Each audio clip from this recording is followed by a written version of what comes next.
Dark chocolate का नाम सुनते ही मुंह में पानी आ जाता है ना?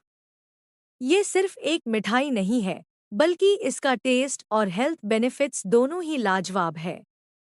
डार्क चॉकलेट में कोको का परसेंटेज ज़्यादा होता है, जो इसे और भी हेल्दी बनाता है।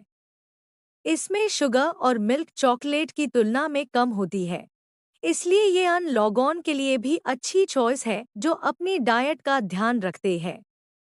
है इसलिए ये अन लोगों के लिए भी अच्छी चॉइस है जो अपनी डाइट का ध्यान रखते हैं।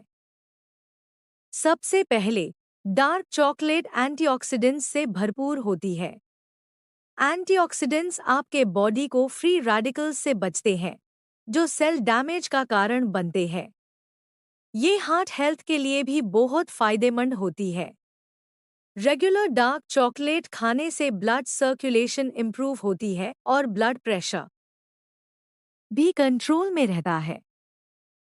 दूसरा, ये मूड को भी बूस्ट करती है। अगर आपको कभी लो फील हो रहा हो, तो एक पीस डार्क चॉकलेट खाने से आपको ट्यूरन अच्छा लगने लगेगा। ये ब्रेन में एंडोर्फिन्स रिलीज करती है, जो हैप्पीनेस के हार्मोन्स होते हैं।